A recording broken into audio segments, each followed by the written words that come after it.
그러면 이제 여러분들한테 제가 이제 이거는 전국에서 다니며 강의했을 때 맞춘 분들이 없어요. 별로.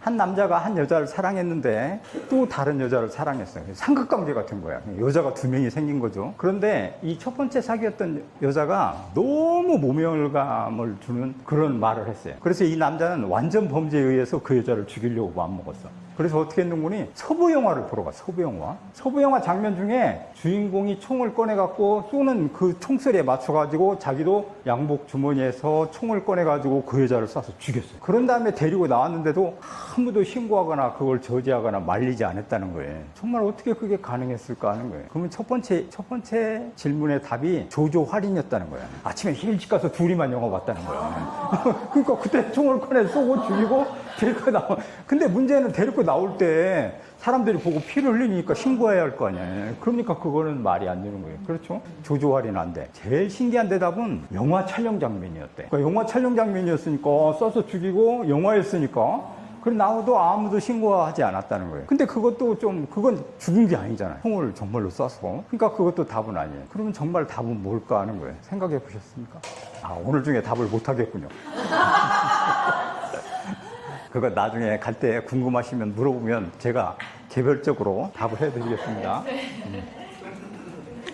그래서 이제 그 영능을 우리가 해보여 보면 실제로 우리는 그 슬기로운 장치를 우리가 원래 이제 도굴꾼들이 있어가지고 이제 어떻게 하는 거니? 도굴꾼이 이렇게 이제 능이 있잖아요. 그러면 저녁에 가. 그런 다음에 그 부장품 어떻게 알아내는 거니? 구멍을 이렇게 뚫은 다음에 뚫고 들어가. 들어간 다음에 쇠에 이렇게 기른 철사처럼 기른 거 있잖아요. 그걸 넣어가지고 이렇게 흔들어 봐. 그러면 거기에 부장품이 있으면 소리가 나. 도자기 부딪히는 소리와 쇠로 부딪히는 소리가 다 달라잖아요. 그러면 그 소리를 듣고 알아내는 거야. 그러면 이제 거기에 부장품이 있다는 사실을 알아냈어요.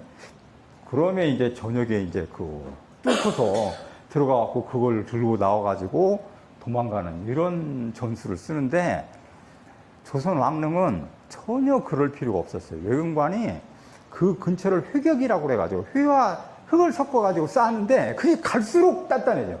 깨지를 못해. 임진왜란 때 일본 놈들이 와가지고 왕릉을 그렇게 해서 부시려고 해봤는데 못 부셨던 게 바로 왕릉이 지금까지 그렇게 보존돼갖고 남한 사유에 40기가 있고 개성에 2개의 기가 있어요. 그게 이성계의 본부인이었던 신임왕후와 그 다음에 이제 두 번째 왕이 거기에 묻혀 있어요. 그래가지고 그 두 사람만 북쪽에 있고 나머지 40명은 이제 그 경기도권을 중심으로 서울을 중심으로 40km 그 내에 이제 다 있게 됩니다. 그런데 이 부장품을 넣을 때 어떻게 넣는 거니? 모조품을 넣었어요. 조그맣게 그렇게 만들거나 아니면 가품이야. 그러니까 거기에 중요한 거를 한 개도 안 넣은 거야. 금도 안 넣고 뭐 이런 걸 넣지를 안 했으니까 그거 발굴해봤자 아무런 효과가 없어. 그러니까 저거 발굴을 안 한 거예요. 그래서 그게 그대로 보존되는 그러한 합리성을 그 당시에 성리학자들은 발현했다는 거예요.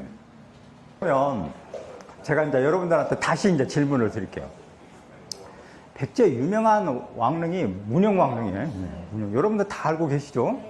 문영왕릉은 일본 놈들이 우리나라에 와서 강점했을 때 문영왕릉에 황금이 많이 들어있다는 거예요. 금으로 만든 책도 들어있고 그렇다는 걸 알았어. 그래서 문영왕릉을 찾기 위해서 풍수설을 전공한 일본 놈들을 동원하고 한국인들을 동원해서 찾으려고 그렇게 노력했지만 못 찾아냈어요. 나중에 알고 보니까 그게 산의 형태로, 그러니까 무덤이 우리가 생각했던 것보다 훨씬 더 크게 된 그런 형태로 남아있어서 찾지 못했다는 거예요. 근데 제일 문제는 그걸 우리가 이제 그 도로공사하다가 그거 문영왕릉이라는 걸 알아냈는데 거기를 이제 어떻게 하는 거 아니? 그 발굴을 해서 그걸 하고 들어갈 때 첫 번째 김원령 서울대학교 교수가 그걸 발굴했는데 그때 처음엔 멋모르고 왕릉을 함부로 막 이렇게 했어요. 그럴 때 꼭 사고가 일어나. 거기 발굴하던 사람이 죽거나. 그러니까 그런 일들이 일어나. 그래가지고 김원룡 같은 그런 합리적이고 이성적인 사람도 우리나라에 발굴하기 전에는 항상 거기서 제사를 지내. 그러니까 우리가 이렇게 와서 이런 여차한 일 때문에 우리가 이걸 갖다 발굴해 하려고 한다. 이래가 문영왕릉도 그렇게 해가지고 사고가 일어나지 않게 전부 다 해가지고 발굴하는데 성공했어요. 근데 그걸 발굴하고 나서 그렇게 찬연하고 아름답고 백제 문화가 거기에 숨결이 숨어 있다는 걸 처음으로 알았는데, 그게 어떤 문제를 갖고 왔는가 하니 그걸 열어가지고 습기가 들어가, 공기가. 그래가지고 그게 이제 있는 색이 바래기 시작해. 지금 북한에 있는 고구려 벽화가 다 그런 현상이 일어나갖고 전체가 다 망가졌잖아요. 그러니까 그런 슬픈 일들이 일어나요. 그러니까 그게 발굴이 반드시 좋은 게 아니에요.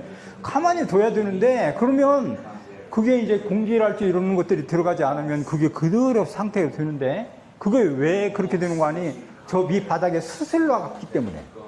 수슬 싸서 놓고, 모래를 쌓고, 다시 수슬 놓고, 이렇게 하니까 이게 습기가 차지 않아요, 안에가, 내부 공간이. 그러니까 그걸 다 발굴해가지고, 그와 같은 현상을 다 와해시켜가지고, 모든 게 색이 바래고, 그게 습기가 차서 물이 떨어지는 놀라운 일이 발생했어요. 일본 놈들은 절대로 발굴을 안 해요. 일본은 발굴을 안 해요. 일본은 발굴이라는 게 없어요. 그러면 걔네들은 어떻게 할까 하는 거예요. 그러니까 그 안에 뭐가 들어있는지 일본은 다 알아, 그러고. 그러니까 어떻게 그 무덤을, 거기를 이렇게 발굴해서 꺼내보지 않고도 다 알아. 거기에 뭐가 들어있고 전부 다 안다는 거야. 어떻게 알아냈을까요? 기록, 아니.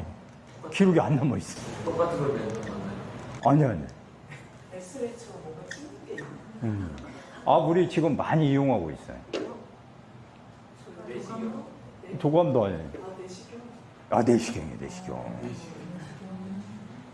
아, 내시경 얘기가 나오니까, 이거 이제 아웃사이드 얘기인데요. 제가 내시경, 이걸 받으러 갔는데, 이게 마취를 해야 되는 마취를.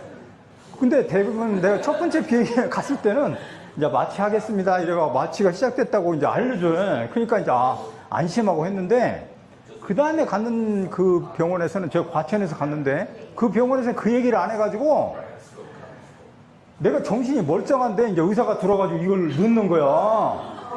응? 이걸 넣어가지고, 나 마취해야 된다고, 이렇게 소리 지른 거야. 그러다 내가 마취가 됐어.